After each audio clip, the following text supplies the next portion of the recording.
बड़े पुत्र का नाम महाराज प्रियव्रत और छोटे बेटे का नाम उत्तानपाद। बड़े ध्यान से सुनना सब लोग। इनके दो विवाह हुए। पत्नियों के नाम सुनीति और सुरुचि। दोनों से एक एक पुत्र हुए। सुनीति के बेटा है महाराज ध्रुव और सुरुचि के पुत्र हैं वृंदावन बिहारी लाल की उत्तम। अब देखो दोनों पत्नियां हैं, लेकिन महाराज सुरुचि ज्यादा प्रेम करते हैं, सुनीति से नहीं करते हैं। सुरुचि प्रेयसी पत्नी। बोलो राधे राधे। तो स्थिति ये हो गई कि माँ सुनीति सब कुछ छोड़ करके अपने बेटे को लेकर के राजमहल से बाहर निकल गई। एक कुटी बना के बाहर रहने लगी, अरुण कुटी। अच्छा दूसरी बात ध्यान से सुनो। सुरुचि और सुनीति दोनों के नामों से अगर सु हटा दिया जाए तो क्या बनेगा? नीति और रुचि। बोलो राधे राधे। एक नीति है और एक रुचि। तो कहने का तात्पर्य यह है कि हमारे जीवन में भी हम सब उत्तानपाद हैं। बोलो राधे राधे। उत्तानपाद का मतलब उद ऊर्ध्वम पादम यस उत्तानपाद। जिसके ऊपर को पैर हो नीचे को सर हो वह को नाम उत्तानपाद। बोलो राधे राधे। और हम सब भी जितने भी लोग हैं माँ के जब पेट में होते तो हम भी उत्तानपाद बन के ही रहते हैं। बोलो राधे राधे। इसलिए हम सब उत्तानपाद हैं। और हमारे की दो पत्नियां होती हैं, एक रुचि और एक नीति। नीति कहती है कि देखो भाई भ्रष्टाचार करना गलत बात है, भ्रष्टाचार करेंगे तो देश का गर्द हो जाएगा। लेकिन रुचि कहती नहीं नहीं, अगर भ्रष्टाचार नहीं करूंगा तो बच्चे भूखों मर जाएंगे, उसको डॉक्टर भी तो बनाना है, इतना पैसा कहाँ से आएगा? नंबर 2 की तो कमाई करनी पड़ेगी, नहीं करनी पड़ेगी। आपस में दोनों में झगड़ा चलता है, सुनीति में और सुरुचि में। सुनीति कहती है कि प्रातः काल ब्रह्म मुहूर्ते उत्थाय, ब्रह्म मुहूर्त में उठ जाओ। पर रुचि कहती है कि सुबह तो जोरदार नींद आती है। तो हम नीति को एक तरफ और रुचि को एक तरफ कर लेते हैं। बोलो राधे राधे। अच्छा दोनों का बेटा भी है। एक का बेटा है ध्रुव जो दैदीप्य तारा बन करके ध्रुव तारा दैदीप्यमान हो रहे हैं, और एक के बेटा है उत्तम जो यक्षों से जाकर लड़ गया और मारा गया।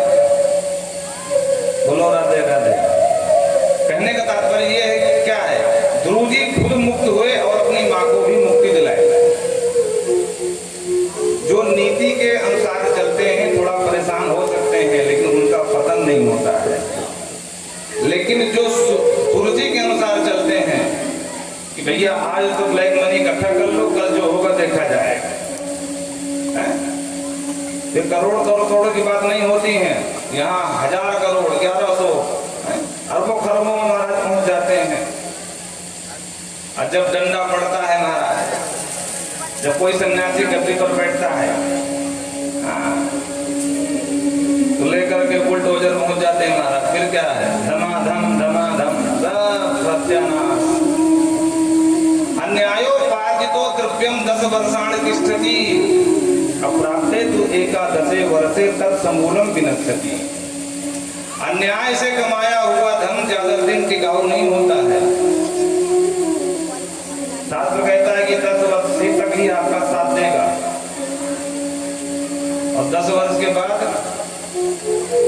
कोई साउंड बंद हो गया क्या? 10 वर्ष के बाद आपको तत्समूलम विनश्यति, जो कुछ आपका पहले भी था उसको भी लेकर के सब स्वाहा।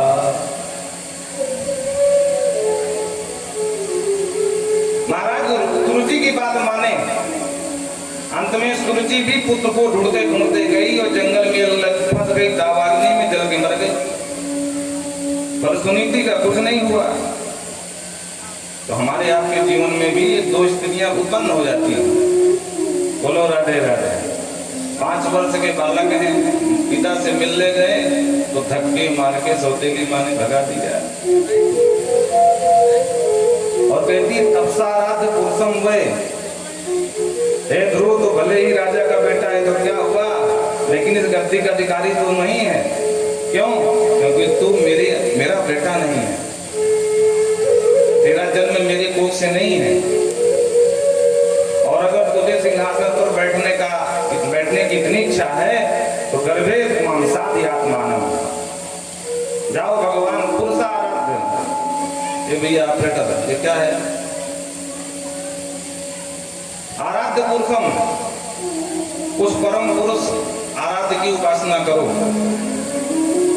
और जब कभी वो रीझ जाएं और वो कहें बेटा बोल क्या चाहता है, तो उनसे कहना कि मेरी ये मृत्यु हो जाए या शरीर छूट जाए और दूसरा मेरा जन्म हो तो माँ सुरुचि के गर्भ से हो। अब आप लोग ध्यान दो, यहाँ सिर्फ भक्त का अपमान नहीं है, भगवान का भी अपमान कर दिया देवी सुरुचि ने अपने घमंड के आगे। बहुत लोग होते हैं कि महाराज वो घमंड पता नहीं किस दुनिया में जीते हैं, उनका ठिकाने नहीं लगता है। बोलो राधे राधे। तो तात्पर्य है कि कुछ भी हो, लेकिन व्यक्ति को ये नहीं भूलना चाहिए। अच्छा ये बताओ किस बात का अहंकार करें? बड़े बड़े राजा महाराजाओं का किला खंडहर में बदल गया है और हमारी तुम्हारी क्या विशाल है? किसका घमंड करें? जहां राजा महाराजाओं का हुक्म चलता था, उनकी तोती बोलती थी, आज वो भूतों का खंडहर में भूत मर रहा है।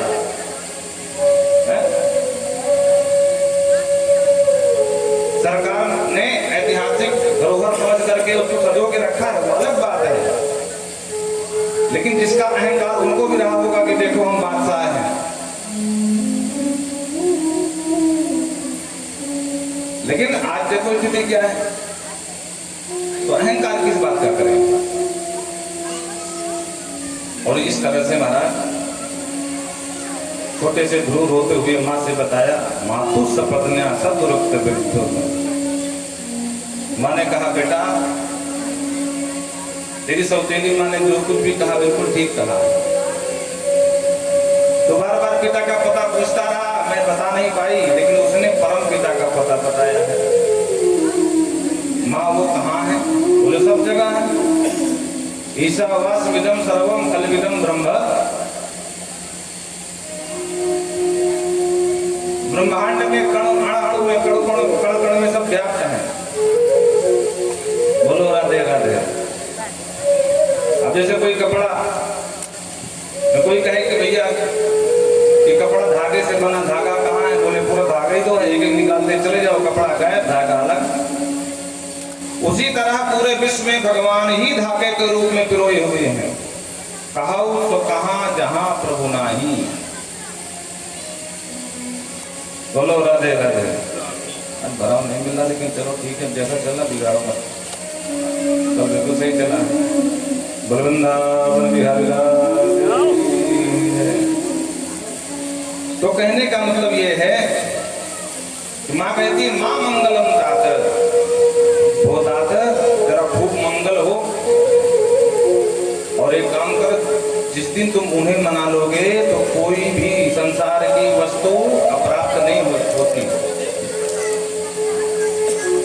माँ ने समझा दिया। 5 साल के बालक भगवान को ढूंढने के लिए जंगल निकल गए और वहां जंगल में जंगल की खाक छान रहे थे तो नारद जी ने देख लिया।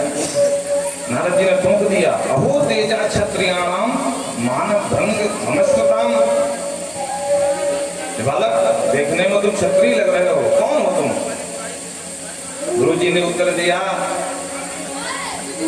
हे प्रभु, मैं उत्तानपाद नंदन ध्रुव हूँ। ओहो, देखते ही समझ गया था कि तुम क्षत्रिय बालक हो। अच्छा ये बताओ, यहाँ क्या कर रहे हो? मार्ग भूल गए क्या? बोले नहीं देवर्षि, हम तो भगवान को पाने आए हैं। नारद जी ताली बजा के हंसे, बोले भैया देखने में तो तेरी पेट में दाढ़ी नजर आ रही है, नेक्स्ट बच्चा भगवान को पाने आया है? अरे हजार हजार उम्र वाले साधु महात्मा भी आज तक भगवान को नहीं पाए। हजारों वर्ष हो गए समाधि लगाते हुए, और तू भगवान को पा जाएगा? भगवान को पाए या न पाए, लेकिन शेर तुझे जरूर दिख जाएगा। बोलो राधे राधे। इसलिए हमारा कहना मान, तो यहाँ से चला जा। गुरु जी ने कहा नहीं अब जाऊंगा तो नहीं, माँ का आदेश है।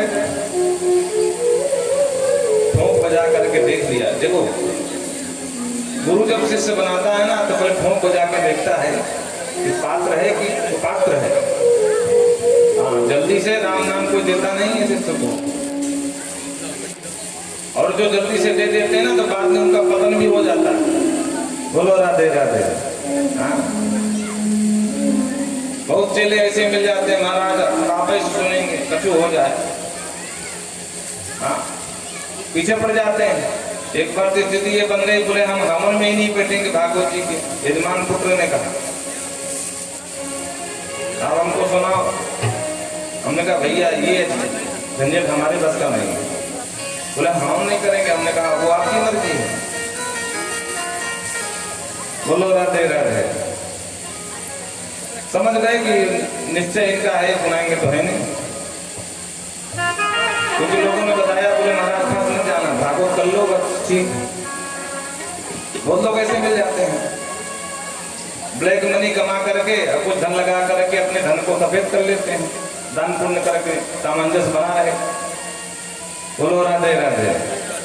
पहले मिलावट करके वो पैसा कमाते हैं, अब बाद में एक साल में भागवत करा लिए तो पूरा बैलेंस बराबर पाप पुण्य का। बहुत लोग ऐसे होते हैं जिनकी बड़ी बड़ी फैक्ट्रियां चलती हैं, बड़ा कारोबार है।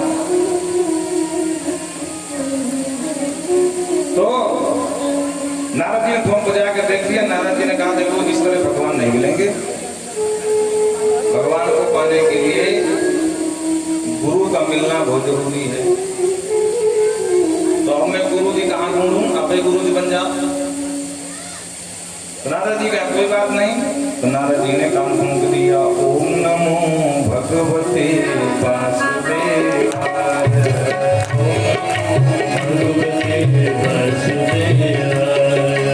ओम नमो भगवते वासुदेवाय, ओम नमो भगवते वासुदेवाय, वासुदेवाय हरि वासुदेवाय, वासुदेवाय हरि वासुदेवाय, ओम नमो भगवते वासुदेवाय, ओम नमो भगवते वासुदेवाय,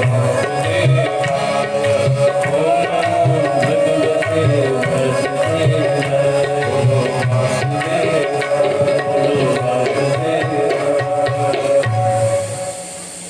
कहते हैं बेटा तत्तात गच्छ भद्रं ते यमुनाय सतं शुचिः, पुण्यं मधुपनं यत्र सानिध्यं नित्यदा हरे। यहाँ से सीधे चले जाओ वृंदावन, और वृंदावन में नित्यदा हरे सानिध्यम। उस भूमि का ये प्रभाव है कि वहाँ सदा सर्वदा भगवान श्री हरि की सन्निधि रहती है। इसलिए वहां जब करोगे तो तुम्हारा जब बहुत कम समय में फलीभूत हो जाएगा। और इस मंत्र का 7 दिन 7 रात्रि पर्यंत कोई ईमानदारी से जाप कर ले तो कहते हैं खेचरान पश्यति, जो सिद्धों को देखने की दृष्टि प्राप्त हो जाती है। गुरु जी को प्रणाम किया गुरु जी, और निकल लिया वृंदावन को।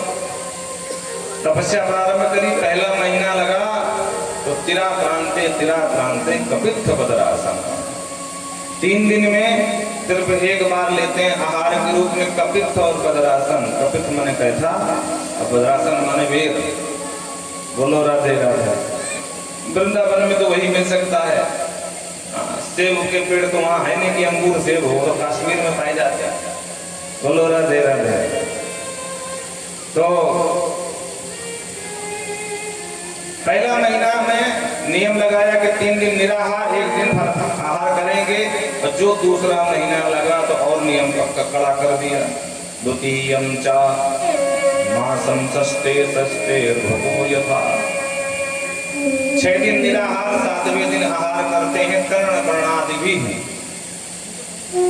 पत्ता, पत्ते में तुलसी का पत्ता भी है, बिलपत्र भी है, जो मिल जाए प्रेम से 1 दिन लेते हैं, 6 दिन भजन करते हैं।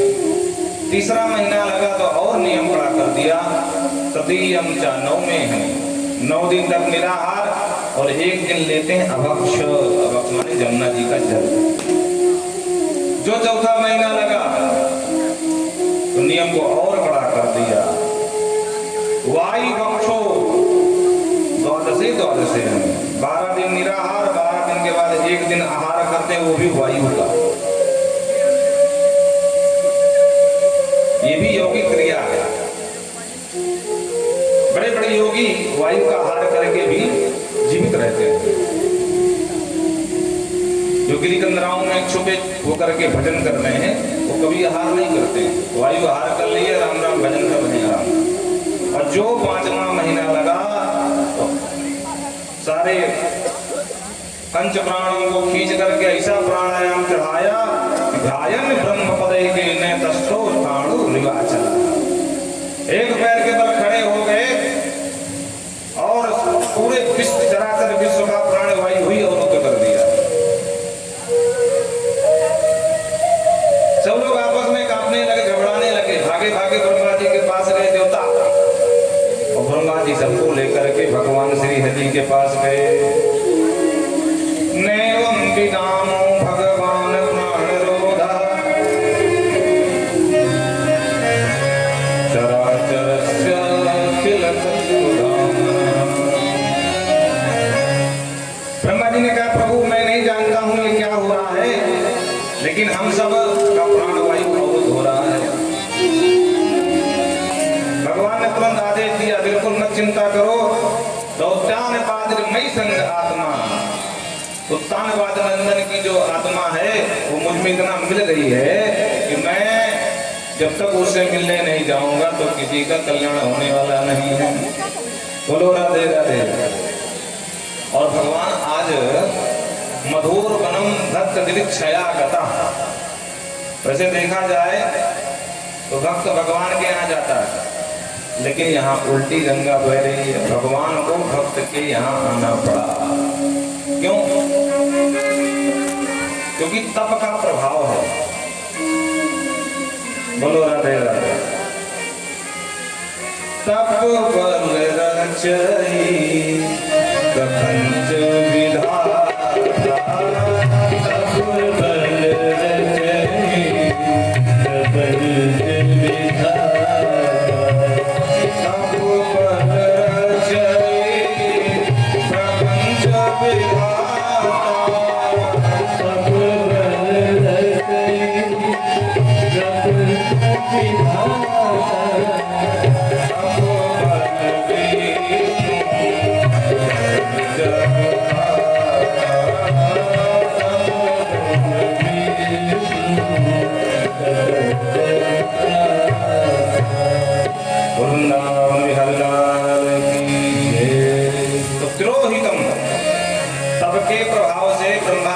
सृष्टि करने में सामर्थ होते हैं। तपबल रचई प्रपंच विधाता, तपबल विष्णु सकल जगत राता, तपबल शंभु करई संहारा और तपबल शेष धरई महिवारा। तप आधार सब सृष्टि भवानी। बोलो राधे राधे। तप का ही प्रभाव है। आज तप के प्रभाव से भगवान को भी भक्त के पास आना पड़ा। भगवान सामने आ गए पर ध्रुव जी आग नहीं बोल रहे। भगवान बोले, ये क्या झंझट है भाई, ये मेरे लिए तपस्या कर रहा है, मैं सामने हूं, आग नहीं बोल रहा। भगवान ने तिरोहितम, भगवान समझ गए कि अंदर ये मेरे रूप का दर्शन कर रहा है, तो तिरोहितम, और जो अंदर का रूप तिरोहित हुआ तो पट से आंख खोले, और जो आंख खोले जो अंदर दिख रहे थे वो बाहर दिखने लगे। और ध्रुव जी देखकर सब पका गए कि अरे मेरे आंखों का भ्रम तो नहीं है, आंख बंद किए कि देख रहा तो कहीं वही अंदर वाले बाहर दिख रहे हों। तो ध्यान से देखते हैं आंखें मीट मीट के, तो क्या सचमुच भगवान आ गए क्या? क्या करूं? तो जाकर पैर स्पर्श बालम कृपया कपूली, पैर छू लेते हैं, खड़े हो जाते हैं, लेकिन बोल कुछ नहीं पा रहे हैं। अब गुरु जी परेशान है, भगवान तो आ गए। गुरु जी से अनेकों बात पूछा, मैया से अनेकों बात पूछी, पर ये नहीं पूछा कि जब भगवान आ जाए तब मुझे क्या करना। भगवान समझ गए गुरु की दुविधा को, और अपना 5 जन्म शंख जो गाल से छुड़ाया, गुरु जी को पूरा वेद वेदांत ही याद आ गया। योऽन्तः प्रविश्य मम वाचमिमां प्रसुप्तां सञ्जीवयत्यखिल शक्तिधरस्वधाम्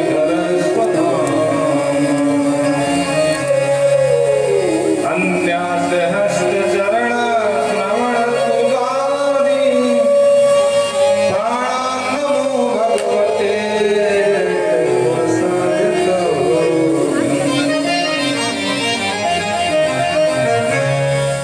गुरु जी कहते हैं प्रभु योऽन्तः प्रविश्य मम वाच इमां प्रसुप्तां, मेरी वाणी अभी तक प्रसुप्त थी।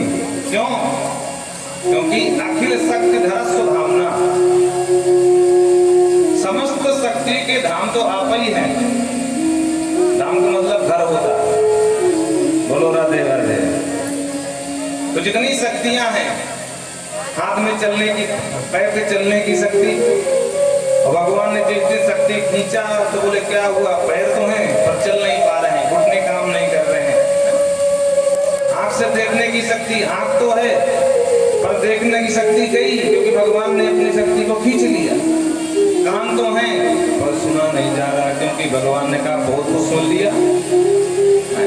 हनी सिंह के खूब गाने सुन लिए डीजे में, अब जरा भागवत भी सुन ले भाई थोड़ा बहुत। बोलो राधे राधे। शक्ति खींच लिया कि बहुत दुनिया देख लिया, अब अंदर हम भी बैठे, जरा हमको भी निहार ले भाई। बाहर की आंख बंद करके अंदर की आंख शुरू कर। धीरे धीरे दांत भी खींच लिए। क्यों? क्योंकि बहुत कुछ खा लिए। ज्यादा शरीर में खाने का ही ध्यान रखोगे तो बीमार पड़ जाओगे। बोलो राधे राधे। इसलिए आराम से सतुआ घोल के पियो, जय सिया राम बोल रखो। प्राण नमो भगवते पुरुषाय तुभ्यम, हे प्रभु मैं तुम्हारे चरणों में बारंबार प्रणाम करता हूँ। भगवान प्रसन्न हो गए, बोले प्रभु मांग क्या मांगता? बोले प्रभु मांगने ही आया था, लेकिन तब मेरी समझ में नहीं आ रहा था, क्योंकि आपसे पहले साक्षात्कार तो हुआ नहीं था। तो प्रभु आपको देख के लगता है कि सब कुछ मांगना ही गलत है, आप मिल जाए फिर क्या पाना शेष है, अब मुझे कुछ नहीं चाहिए। भगवान ने कहा नहीं भाई, भले ही तुम अपनी सौतेली मां के प्रहार से ही दुखी होकर के मुझे पाने आए, लेकिन सिंहासन की इच्छा तो थी ना। जाओ मेरा आशीर्वाद है, 3.5 वर्ष सहस्त्रम, 36,000 वर्ष तक जाकर के पिता के सिंहासन पर बैठ करके राज्य करो, और उसके बाद दिव्य ध्रुव लोक में ध्रुव तारा बन करके दैदीप्यमान होना। भगवान हो गए उनका ध्यान। तो ध्रुव जी बेचारे बैठे बैठे पछताए, अरे राम राम, देवताओं ने मेरी बुद्धि खराब कर दिया। सोहम संकल्पजम विष्णु पाद सेवा अनुदानम, अरे राम राम, मैंने क्या तुच्छ चीज के लिए भगवान की तपस्या किया, अरे सिंहासन के लिए मेरी बुद्धि खराब हो गई थी, लेकिन क्या करूं, भगवान ने आदेश दिया है। लौट के आए, जिस माँ ने धक्के मार के भगाया था वही माँ और पिता ढूंढते हुए पूरे राज्य में गिलोरा पीट रहे थे, बेटा कहाँ है, बेटा कहाँ है। और ध्रुव जी मिल गए तो ले सम्मान सहित ले करके सिंहासन पर बिठाया, और बिठा करके उनका राज्याभिषेक कर दिया। जहाँ पर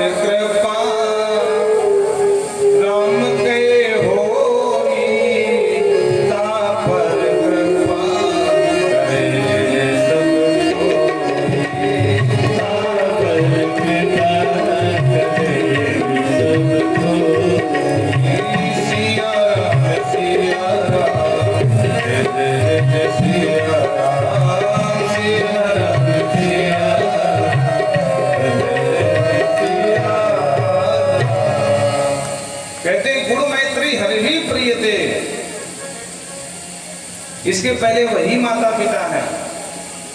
मैया ने धक्के मार के भगाया, पिता एक शब्द नहीं बोल पाया, और आज वही शब्द तेरी माँ भी खोज रही है और पिता भी खोज रहा। क्यों? क्योंकि ध्रुव तो पहले भी उनके पास गए थे, पर एक समस्या थी, उस समय ध्रुव जी के ऊपर भगवान की कृपा नहीं, और अब कृपा भगवान के साथ में। देखो भाई, जितने भी साधन जुटाना है जुटा लो, लेकिन अगर भगवान ने अपना वरद हस्त हटा दिया तो तुम्हारे सारे साधन धरे के धरे रह जाएंगे और एक भी काम नहीं आने वाले। बोलो राधे राधे।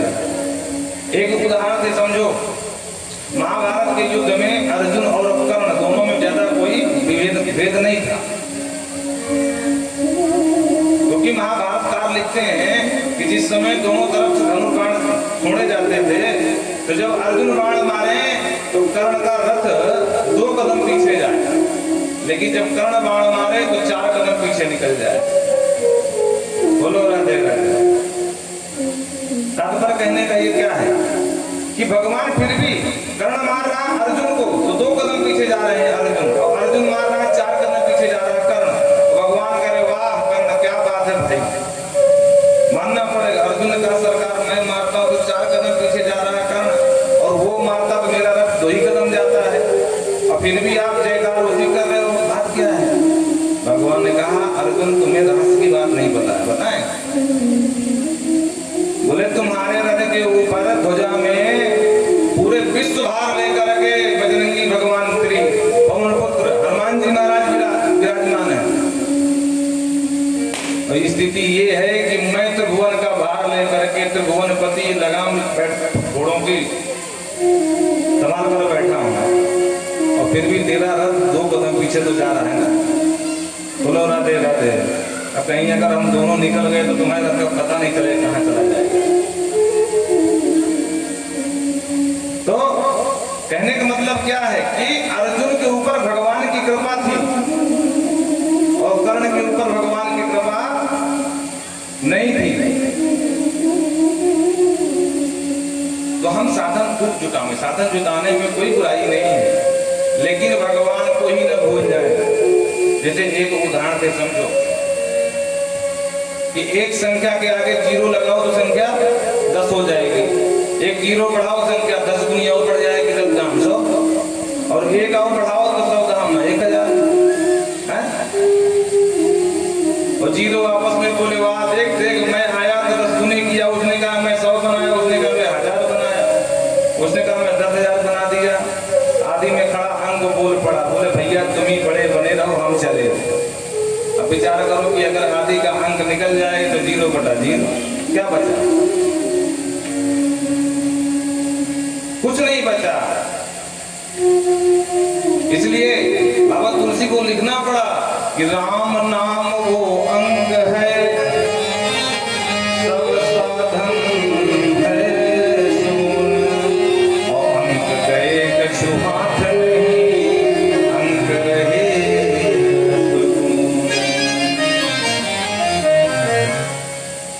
सिंहासन पर बिठा दिए। महाराज सुनीति को लेकर के चले गए, संन्यास लेकर के वैराग्य धारण किया, और छोटा भैया उत्तम यक्ष से भिड़ गया, यक्ष ने मार दिया। जब लौट के नहीं आया तो मैया ढूंढते ढूंढते गई और जंगल में दावाग्नि में फंस गई, जल करके मर गई। अरे जो अपराध भगत कर राम रोष पावन सो करे, जो अपराध भगत कर राम रोष पावन सो करे, राम रोष पावन सो करे, राम रोष पावन सो करे, जो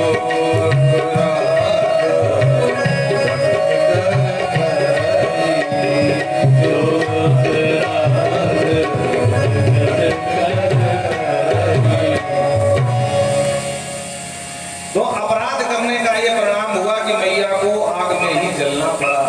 राम जी कहते हैं मेरा अपराध करो मैं माफ कर दूंगा, लेकिन अगर मेरे भक्त का अपराध किया तो मैं माफ नहीं करने वाला। बोलो राधे राधे। भगवान कहते हैं कोई विष पी ले, आग में कूद जाए, मैं उसको बचा लूंगा, लेकिन मेरे भक्त का अपराध कर दिया तो मैं भी बचाने वाला नहीं हूं। ध्रुव जी को पता चला कि मेरे भैया की हत्या हो गई, तो लेकर के पूरी चतुरंगी सेना पहुंच गई यक्षपुरी और महासंग्राम छिड़ गया, युद्ध। और देखते देखते महाराज ध्रुव विकराल युद्ध हुआ और एक भाई के बदले में हजारों यक्षों की गर्दन उड़ा डाली। मनु जी महाराज प्रकट हो गए आसमान में, नायम मार्गो साधु नाम, बेटा गलत बात है, सज्जनों का मार्ग नहीं है। अरे तेरे भाई को एक यक्ष ने मारा, बदले में तुमने 1000 यक्षों की गर्दन उड़ा डाली, ये कहाँ का न्याय है? गलत बात। तब ध्रुव जी होश में आए, हाँ नहीं मारो काको में आगे बढ़े चले जा रहे थे। ध्रुव जी ने कहा बाबा श्री अब गलती तो हो गई, अपराध बन गया, क्या करूं? बोले यक्षों के राजा कुबेर से माफी मांग।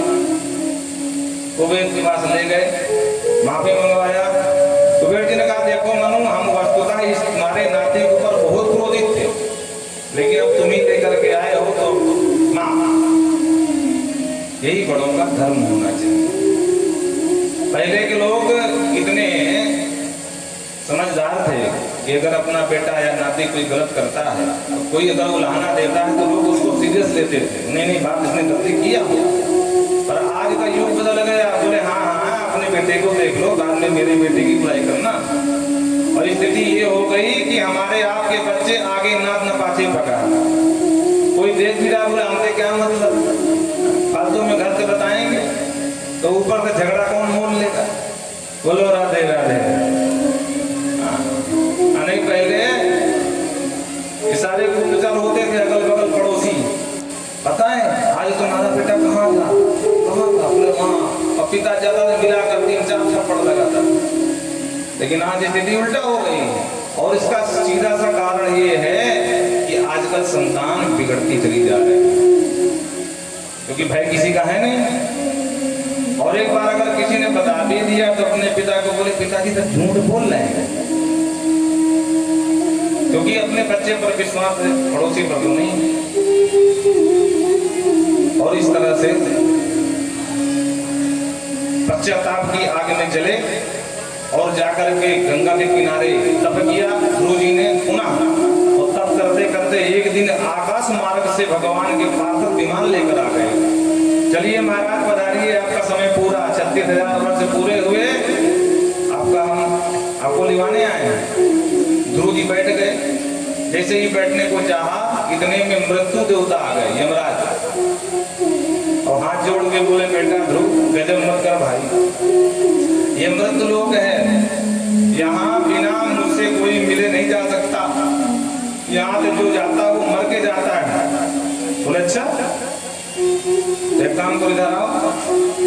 यमराज आए, बोले झुको, और जैसे ही झुके तो मृत्योर मूर्तिम पदं तत्वा आरोहात भूतम महार। बोले अद्भुत चमत्कार देखने को मिला कि मृत्यु से दुनिया कांपती है, और आज मृत्यु भी हाथ जोड़ करके खड़ी है, और मृत्यु के सर पर पैर रह करके ध्रुव जी महाराज सिंहासन पर चढ़े। बोल ध्रुव जी महाराज की जय। और जैसे रथ आगे बढ़ा तो ध्रुव जी को अपने माँ की याद आ गई, मन उदास हो गया। पार्षदों ने पूछा क्या हुआ भैया? बोले जल्दबाजी में एक बहुत बड़ी भूल हो गई। क्या भूल हो गई? बोले माता जी को हम वहीं छोड़ा। अरे जिस माँ के संस्कार ने मुझे इस लायक बनाया, आज माँ को भूल आया मैं। पार्षदों ने कहा जरा आगे देखो ध्रुव कौन जा रहा है, और जो आगे ध्यान से देखा तो दर्श्या माँ सतुर देखी पुरो यानेन रक्षतीन। आगे आगे माँ सुनीति का विमान जा रहा था। जो सुनीति का विमान देखा ध्रुव के तो हर्ष का ठिकाना नहीं रहा, और प्रेम से भगवत धाम के अधिकारी हुए। बोल भक्तवत्सल भगवान की जय हो। और इन्हीं के वंश में आगे चल करके महाराज अंग हुए। अंग का एक ही बेटा महानास्तिक बेन। अंग को इतना त्रास दिया कि अंग अपना घर द्वार छोड़ करके रात 12 बजे भाग गए, एक गुफा में छुप के बैठ गए। जब राजा नहीं मिले तो सब मंत्रियों ने अंत में बेन को राजा बना दिया। अब बेन जैसे ही राजा बना तो तुरंत भेड़ी घोष करवा दिया, सुनो सुनो प्रजाजनों, न यष्टव्यम न दातव्यम न होतव्यम दुजा गोचित। आज के बाद ये नया नियम लगाया जा रहा है कि आज के बाद यष्टव्यम, यज्ञ करना बंद करो, न यष्टव्यम न दातव्यम, दान देना बिल्कुल बंद करो, और दुजा गोचित, खबरदार कोई किसी ब्राह्मण को भोजन कराओ। ये ब्राह्मण लोग फालतू में जो है फ्री फोकट का खाते हैं, पेट में हाथ घुमा करके जय श्री राम बोलते हैं। बंद करो इनका खिलाना। और आज के बाद किसी प्रकार का पूजा पाठ नहीं होगा, सब बंद, क्योंकि भगवान होते ही नहीं। अब अगर कोई कहता है भगवान होते हैं तो अगर उनको दिखा दे भगवान कैसे होते हैं। और प्रजा बेचारी परेशान, संतों के पास, ब्राह्मणों के पास लोग भाग भाग के जाए, महाराज राजा को समझा। संत ब्राह्मण मिलकर के राजा को समझाने आए तो संतों को ही आंख दिखाने लगा। कहता है कोई यज्ञ पुरुष हो नाम यत्र वो भक्त से। अरे वो कौन है यज्ञ पुरुष जिसके पीछे तुम इतने पागल बने घूमते हो? भगवान होते ही नहीं है, अगर हैं तो दिखाओ ना। और सुनो सफेद दाढ़ी वाले बाबा जी, तुम्हारी उम्र भले बड़ी हो गई हो लेकिन बुद्धि बच्चों जैसी है। कहता बालिशमती, तुम्हारी बुद्धि बच्चों जैसी है। अधर्मी धर्म प्रतिलाना है, अधर्म को धर्म मानते हो। पतिम जारम हित्वा, तुम वैसा ही करते हो जैसे कोई महिला अपने पति का तो सम्मान न करे पर पुरुष से प्रीति करे। जार पुरुष, अरे मैं सबका भरण पोषण करता हूँ, इसलिए मैं सबका भगवान हूँ। देहे वसन निपते सर्वदेव मयूर नपा, इसलिए अगर पूजा करना तो मेरी करो, और जाप करना तो मेरे नाम का करो, स्वाहाकार करना है तो मेरे नाम का करो। बेनाय स्वाहा, बोलो राधे राधे। अब भजन करना तो बेनाय नमः। अंत में समझा करके थक गए तो बोले इसको जो है हनता में पापा पकड़ारणा, अरे मारो इस पापी को, इसकी बड़ी दारुण प्रगति है। और जो हंकार ध्वनि करी तो धम्म दे नीचे गिरा सिंहासन के, और गोविंदाय नमः। संत परेशान हो गए, हम तो राजा को सुधारने आए थे, सुधारते सुधारते राजा को ही सुधार दिया। अब राजा कौन बने? बिना राजा के तो राज्य सुरक्षित है नहीं, क्या करें? तो बेन के ही शरीर का मंथन किया तो एक छोटा सा पुरुष प्रकट हुआ, और उस पुरुष ने कहा निषेधम, मैं कहाँ बैठ जाऊं, क्या करूं? बोले चुप।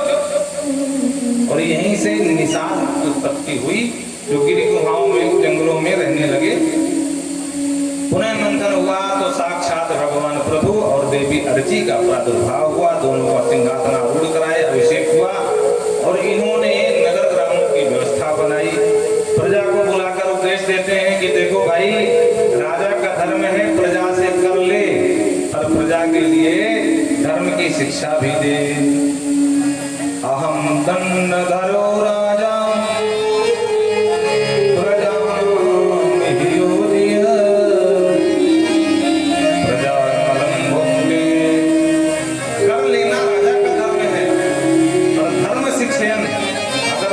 शिक्षा नहीं देता है या धर्म की व्यवस्था नहीं करता है, ये मान लो कि वो राजा का मलम भुगत, राजा प्रजा का मल माने पाप भोग करता है। अरे जा सुराज निज प्रजा दुखाई, जा सुराज प्रजा दुखाई, जा सुराज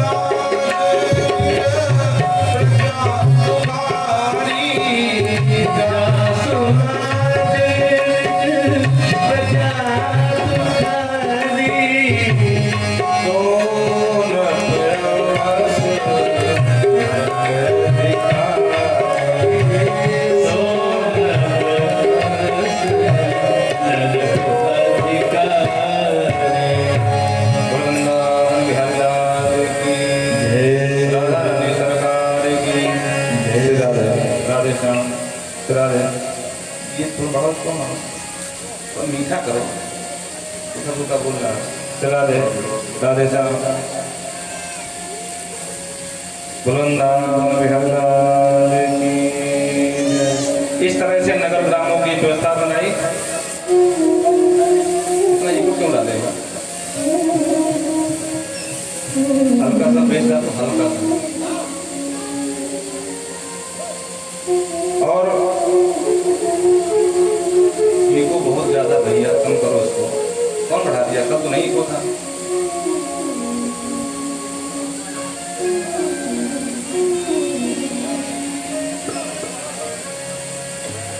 आओ कल एक भजन सुनते हैं, फिर खत्म आगे बढ़ेंगे। अरे दुनिया का बनकर देख लिया,